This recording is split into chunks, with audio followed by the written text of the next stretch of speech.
Hi, everyone. Welcome to another episode of the Data Scientist podcast. We're very happy to have Jon Cooke here with us, the CTO of Dataception. And we're going to have a very interesting conversation about topics such as data strategy, data fabric, and the data mesh. Welcome to the show, Jon. Hi, Stelios. Thanks very much for having me on. That's been great to be on. Would you like to share a few words about yourself and Dataception and what you guys are doing? Sure. So we've been around for about 5 years. Been specializing on doing a lot of sort of data technology, data strategy, data science, data engineering type projects. We did a lot of work around building out data fabrics and data meshes. And also we've been concentrating the last sort of 12 months on really on sort of building out data product capabilities for AI, analytics, and engineering, data engineering components in large organizations, so which has been a fascinating journey, and also to concentrate quite a bit on data storytelling, really trying to get the business to be data driven, but through technology and through analytics. So yeah, it's a really exciting time at the moment. Perfect. So I know you've done some work in data products, and I want to ask you about one like infographic you've produced, the data product pyramid. Maybe you'd like to expand upon it and maybe explain, what decision makers need to know about this, because like at first glance, this looks like a very nice breakdown for like the upper level management that they might not be able to see the big picture around data and analytics. Correct me if I'm wrong. Sure. So the data product pyramid is really the result of, I've been in the industry like 30 years and been doing data and analytics for the last 20 years, did a lot of work in risk and banking and stuff back in the mid 2000s. And the thing that constantly came up fundamentally, there's two or three things that came up. First of all, one was the business really struggled to articulate analytics fundamentally. I remember getting a requirement from a chief risk officer at a large bank saying, I want to be able to touch and feel the data. It's like, well, what does that mean? I'm trying to build you an analytic capability and platform. I don't really understand what that means. So they were quite clear in their head what they meant, but they couldn't articulate it to a technical or an analytics person. And the second bit was what it's trying to do is one thing I found is basically when you try and a business person gives you a very high level requirement, like build me a new pricing model for something, or build me give me this initiative. What happens is you go away and you try and boil the ocean. You try and try and understand what they mean. Then you go and try and basically look at the data, and then you try and model it and do your EDA and all that type of stuff. And it's like 6 months can go past, and you're trying to build this kind of Uber type model to understand the whole thing. So what I actually found it was really, really useful was actually trying to break it down, doing classic functional decomposition like we did in technology, I'm a tech background, and I applied that to kind of that analytics thing. So I actually then took it right back and said, first of all, Mr. Business Person, how are you actually, what decisions do you want to make? What's your outcome? Let me try and understand your business. Let's try to work out where you're trying to get to. And let's try and break down that into different layers and it actually formed a nice pyramid to get right to the bottom to the data. So the first thing we'd ask that person is like, what decision you want to make? And the example I always try and use is I had a chat with a chief marketing officer and said, like, what's your burning platform? Said, we've got a lot of really expensive customers who want to offboard. We want to find out what our most valuable ones are. So I say, okay, so the decision is you want to offboard, or we want to like focus on your key valuable customers. So you want to make a decision around that. So we call that like a decision product. So actually that's a model which actually tells you which are your most valuable customers. What do you need to understand to make that? It's like, I need to understand kind of what my customers have spent, what the propensity is to buy. I need a forecast around that. I need to plenty do some attribution around my campaigns. And what you end up doing is breaking each of those down into different models. And with all dependent. So the top decision model will be the very top of the pyramid. And that will then depend on potentially a metric that tells you what your top customers are spending, a forecast that will actually tell you what they're going to spend, an attribution model depending on what your campaigns are doing. And you actually then go and deliver each of those individually. And you start right at the bottom, which are the metrics. Because if you can't do any of the first three metrics, like what the customers are spending, what their lifetime value is, all that sort of stuff, you can't do any of it, but you can do it very, very quickly. So you break the whole thing down and say into these components and deliver right at the bottom. You say, actually, we've got the data for this, or we can do this first metric, or we can't do the second one, but we know what we need to do to get there. And we've only spent a little bit of money, we've only spent a little bit of time, we haven't tried to boil the ocean. And this is where you go through and you end up going up the pyramid and you end up solving the problem, but you also end up having this ecosystem of models and metrics and stuff, which you can deploy across in something like a data mesh architecture, which we'll talk about in a bit, incrementally. So I can go and say, like, here's the LTV metric, right? Go to the CMO and go to the finance team and say, do you agree this is the right metric? Oh, yes, we know that is. We deploy it, put some visualization around it, and say, actually, this is now we've all agreed from a business perspective, and we've deployed that. That's a small incremental gain. And if you got no further, if they didn't have a good LTV model before, then they do have it now. So it's really trying to get that low-hanging fruit, trying to get that fast delivery, that fast feedback, and then decompose stuff down. That's really the idea of what the pyramid is supposed to do. Yeah, perfect. No, I think it makes perfect sense, and really I resonate with pretty much everything you're saying, because when you are providing data science as a service, especially to large organizations, you need to jump through all these hoops. You need to be able to explain what's happening. Sometimes you might have to play politics, and these types of frameworks, I think they really help make everything clearer. But yeah, that's great. And then I wanted to ask you about your work in data fabric and data mesh. I mean, these are a couple of words which I saw on your website. Some people are using them, some others are not, and I just wanted to hear, like, in your own words, what's the data mesh, what's the data fabric, why should the manager in a company, care about these things, whatever they are. What's your view on that? Sure. So I think it's worth saying that these are two kind of very, very hot topics at the moment. They are largely still talking in the infrastructure space. So if you talk to a senior exec around the data mesh and data fabric, they're going to look at you and go, well, how does this actually affect my business outcome fundamentally? Or if you go to a data exec, they're going to say, how does it affect my data strategy? So it's further down than that. The way I think about the data mesh, and I've been looking, working with data mesh, the whole thing for about 4 years now. Actually, did data mesh type infrastructures 10 years ago, but it's quite nice it's come into the mindset of everyone. The data mesh really is trying to get people who own the data to build their part of the puzzle. That's really what it's trying to do. So fundamentally, we traditionally you've had central teams, and they'd have to kind of throw and catch model where the business will say, like, I want this particular dashboard, or I want this particular piece of analytics. They'd throw it over the fence to the data team. They'd run around trying to find the data, trying to understand what it is, that kind of stuff. And the business would be like almost arm's length. The idea is that with the data mesh, that if you're if you want that analytics ask, you actually say, that data is coming from 3 different departments, maybe sales, maybe marketing, maybe finance, and each people in those departments actually build their part of that part of the ask. So it could be like, say, the sales need to give you that, my sales revenue forecast metric. The finance people might need to give you what that actually means from a rev rec perspective. And the idea is that they're actually getting people in those teams who own the data to build their parts that actually as a part of the whole problem, you see, rather than throwing it over to a central warehousing team. They're trying to do it all. So that's really what the mesh is trying to do. And there's a lot of technical aspects of it around, things like self-service, federated computational governance, which basically means you've got to deploy all the policies and logic actually inside that part of the organization on the infrastructure that they own and run. There's an ownership piece. There's a whole kind of team topologies piece, which is how you organize your teams around that. So you've got, if you're going to break out the centralized platform, you're actually going to break out the teams as well. So there's a whole piece around that as well. That's fundamentally what the mesh is trying to do.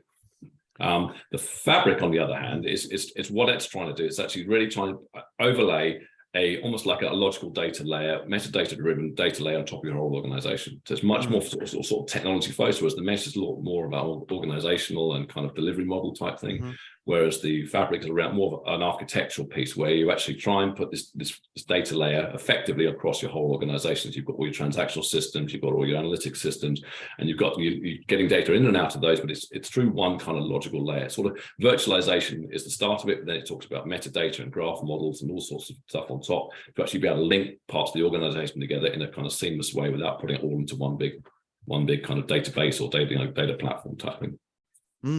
I see. So it sounds like the data mesh is a lot about decentralization of servicing data. But how are like standards maintained? So there's going to be, for example, someone in a finance team that, I don't know, like a database guy in a finance team and another database guy in an operations team. Is this how it works on an organizational level? Yes, no, absolutely. I mean, both data fabric and data mesh require quite a strong governance process and quite governance and control processes on top. Fundamentally, if you've got different teams building analytics, and they're using the same data. They need to be able to call the same things. That's what it's very simply. So the revenue number that finance use and the revenue number that sales use, they've got different analytics. They need to be called the same thing. Otherwise, you just end up with chaos. There is a kind of a strong sort of control and governance thing on top. The same with data fabric. If I'm joining two data sets, one from the CRM system, one from the finance system, and I'm trying to do a rec between the two, the data sets have actually, the attributes have got to be the same. Otherwise, I'm going to end up with chaos. So there is both pieces do actually need a strong kind of organization. Needs these things like a catalog, a data dictionary, that type of stuff. It's and you need strong policies in the same area. But the mesh really is more around sort of it's almost like this peer-to-peer. So you have to agree all the standards, the communication between each of the teams fundamentally. It's done really sort of. From a technical perspective, APIs. So basically, if I deploy that metric I talked about, that would actually be a lot more like a microservice running with a service contract or a data contract on top. And then there'll be another one deployed in finance. The attributes of those inside those contracts should have to be the same, but they need to be agreed between the two teams fundamentally. So, but with the fabric, you're kind of doing that all up front. You're basically saying, right, here's our unified data dictionary. Here's our kind of unified taxonomy. The data fabric as a platform would use all those and then overlay those on top of the transactional system. So it's much more of a kind of a technical, platform play, whereas the data mesh is much more of a cooperation and coordination play. Yeah, I see. But doesn't this assume a certain level of data maturity within an organization, that the finance guys, the operations team, the HR, at least they have a basic understanding of what's happening with their data, how data can be used, which is something that's not always there, or maybe it might be there in parts of the organization.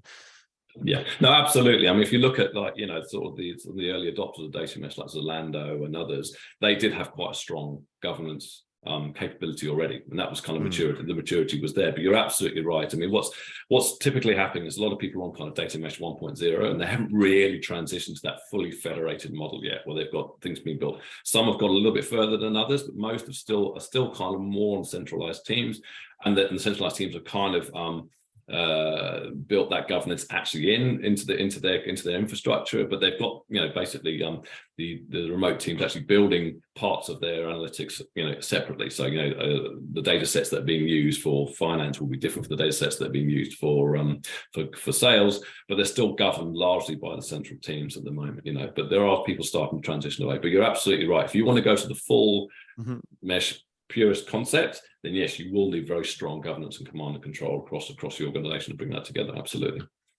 And what size of organizations do you think this would be a best fit for? Because it doesn't sound something like a startup could want to use it. My impression is that both the data mesh and the data fabric, they're probably appropriate for very, very large organizations. But it would be good to have your thoughts on that. Like, what's the minimum size where someone might want to look into this thing, into these concepts? Sure. So again, I think the metrics are slightly different between the two concepts. Now, also as well, it's not an either or. You can actually do fabric on top of mesh or mesh on top of fabric. We've actually built a solution that actually combines best parts of fabric and mesh to actually give you a really kind of unified analytics platform. But take that to one side. So for the mesh, basically it's not really, the mesh is more around complexity of your organization, how many teams, how it's broken down into departments, and they call them domains, but they're really kind of business process. So if you've got a very complex, organization, a very large bank or a very large insurance company or a large automotive or that type of stuff, then the mesh is actually going to work well.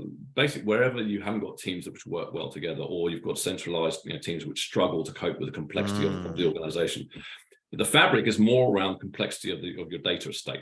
So you could have quite a small company, but have a really complex data estate with lots of different systems and that type of stuff. Obviously, with more systems, you tend to get more people, but it tends to be, it's more the complexity of the data that you're trying to join across the whole organization. Like I said, I've worked with team with companies with like 200 or 300 people have a very complicated data estate. Some asset managers have lots of different data and lots of different things. So actually, you can apply data fabric concepts there, but from a purist mesh perspective, you're looking at very large, complex, organizations with complex matrix organizations and departments and stuff like that. But the other thing it's saying, it's not an either or. It's like you don't mesh, it's not like saying I mesh or I don't mesh, or I fabric or I don't mesh. You can take concepts of those and actually deploy them down into smaller companies. And I helped a company last year, an HLS company, actually Health and Life Sciences company, start implementing data mesh. There were hundreds of people, but they took the data product concept, which I think personally is really the most valuable piece of it.